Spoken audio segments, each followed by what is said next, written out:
Hello दोस्तों, मेरा नाम शिवानी है। मेरी उम्र 31 साल है और आज मैं आपको अपनी जिंदगी का एक सच सुनाना चाहती हूँ। वो सच जिसने मुझे तोड़ा भी, बनाया भी और मुझे एक नया परिवार भी दिया। मैं शहर में रहती हूँ, एक पुराने से 2 मंजिला घर में। ऊपर मैं और मेरे पति रहते थे और नीचे किराए पर एक लड़का आया था, करण। बिल्कुल सीधा साधा, गांव से आया हुआ, पहली बार शहर देखने वाला। बस 22 साल का। पहले दिन जब वो किराया देने ऊपर आया तो उसके चेहरे पर हिचकिचाहट साफ दिख रही थी। मैं मुस्कुरा दी। आओ, बैठो, चाय पियो।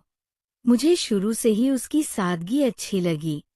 ऐसा लगा जैसे कोई अपना भाई, कोई घर का बच्चा नीचे रहने आ गया हो। धीरे धीरे उसकी आदतें, उसका बोलना, उसका डरना, सब देखकर मुझे अपना गाँव याद आने लगा। मैंने अपने आप ही कहा, कोई दिक्कत हो तो ऊपर आ जाना, दरवाज़ा खुला रहता है। और सच कहूँ तो उस दिन के बाद घर की खामोशी थोड़ी कम लगने लगी। लेकिन मेरी जिंदगी बाहर से जितनी शांत दिखती थी, अंदर से उतनी ही टूटी हुई थी। मेरे पति राजेश पहले बहुत अच्छे थे। शादी के बाद सब बदला। शराब, गुस्सा, अनसुनी बातें और घर में हर रोज झगड़े। ये बातें मैं किसी को नहीं बताती थी। लेकिन जब एक इंसान बहुत दुख में रहता है तो वो छोटी सी भी अच्छाई को पहचान लेता है। करण से बात करते वक्त मुझे पहली बार लगा कि कोई बिना मतलब सुने भी सकता है। वो मेरी इज्जत करता था, बातों को ध्यान से सुनता था। मेरे लिए वो एक परिवार जैसा था। एक रात सब हद पार हो गया। बहुत झगड़ा हुआ था। मैं डर के मारे कांप रही थी। मेरे चेहरे पर चोट थी, दिल में और भी ज्यादा। मैं नीचे आई, दरवाज़ा खटखटाया। करण ने दरवाज़ा खोला और पहली बार उसने मेरे चेहरे पर डर देखा। वो घबरा गया, बोला, ऊपर मत जाइए, आप यहाँ बैठिए, आप सुरक्षित हैं। उसकी बातों में परिवार जैसा भरोसा था। मैं चुपचाप बैठ गई, बस रोती रही। उसने एक शब्द भी गलत नहीं कहा, एक भी हद पार नहीं की। बस पानी दिया, दवा दी और बोला, अब ये सब नहीं होगा, मैं हूँ। उस रात मुझे पहली बार किसी ने डर से निकालकर इंसान की तरह व्यवहार किया।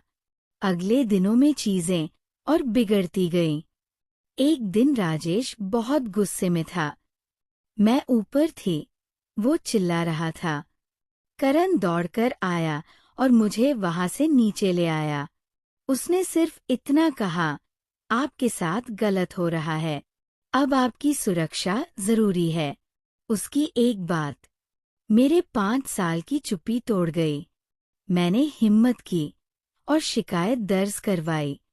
करण मेरे साथ पुलिस स्टेशन गया। पहले पुलिस वाले हिचक रहे थे, पर जब मैंने खुद बोलकर शिकायत लिखवाई तो केस दर्ज हो गया। शाम को मेरे पति को पुलिस ले गई। खिड़की पर खड़ी मैं वही देखती रही, रोई बहुत। पर इस बार ये आज़ादी के आंसू थे। फिर मेरी जिंदगी बदल गई। तलाक का केस टल गया। मैं सुरक्षित थी और पहली बार सांस भरकर जी रही थी। मैंने करण के लिए गरम गरम गुलाब जामुन बनाए और नीचे जाकर दिया।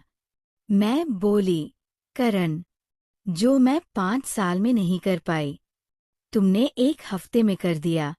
उसने कुछ नहीं कहा, बस मुस्कुरा दिया। मेरे लिए वो अब किराएदार नहीं था, वो परिवार था। एक छोटा भाई जैसा, जिसका दिल दुनिया से ज्यादा साफ था। आज हम दोनों उसी घर में रहते हैं, मैं ऊपर, वो नीचे। सुबह मैं नाश्ता बनाती हूँ, शाम को हम छत पर बैठकर गाने सुनते हैं। मैं पुराने गाने लगाती हूँ, वो नए, और हम कभी कभी हंसते हंसते रो भी देते हैं। मैंने उससे एक बार कहा, जब तू इंजीनियर बनेगा ना, तो पहली पार्टी मेरी होगी। वो हंसकर बोला, पक्का। आज भी जब मैं पीछे मुड़कर देखती हूँ तो लगता है भगवान कभी कभी इंसान को इंसान भेजकर मदद करता है। करण भी मेरे लिए वही था। उसने मुझे नया जीवन दिया, नया विश्वास दिया, और ये एहसास दिलाया कि रिश्ते खून से नहीं, दिल से बनते हैं। हम दोस्त हैं, परिवार है, और शायद हमेशा रहेंगे। समाप्त। और फिर पता है, जब मैं थोड़ी देर शांत बैठी तो ऐसा लगा जैसे हवा मेरे बालों को नहीं, मेरे मन को छू रही हो। जैसे किसी ने धीरे से कानों में कहा हो, रुक जाओ, तुम भाग कहाँ रही हो? तुम्हें तो अपनी ही पहचान से मिलना था।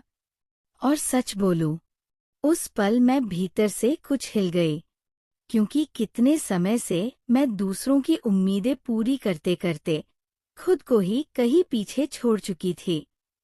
लेकिन आज ऐसा लगा मानो शिव खुद चाहते हों कि मैं अपने भीतर झांकूं। मैंने आंखें बंद की, और जो महसूस हुआ वो शब्दों में कह पाना मुश्किल है। जैसे भीतर से एक बहुत धीमी, बहुत कोमल सी आवाज आई, बेटी, तुम अकेली नहीं हो। तुम्हारी थकान, तुम्हारी चुप्पी, तुम्हारे आंसू, सब मुझे दिखाई देता है।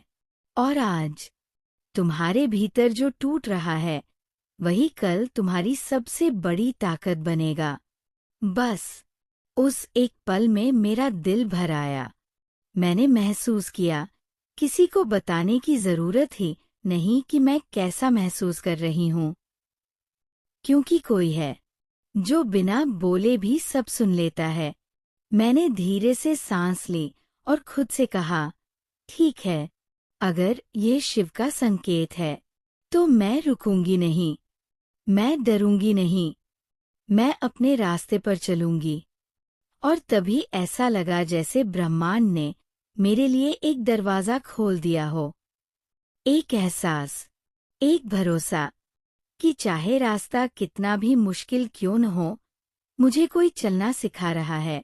और शायद यही वो पल था जब मैंने खुद को फिर से उठते हुए महसूस किया, कमजोर नहीं, बल्कि पहले से ज्यादा मजबूत। जैसे शिव ने एकदम हल्के से कह दिया हो, तुम्हें बदला नहीं गया है, तुम्हें जगाया गया है।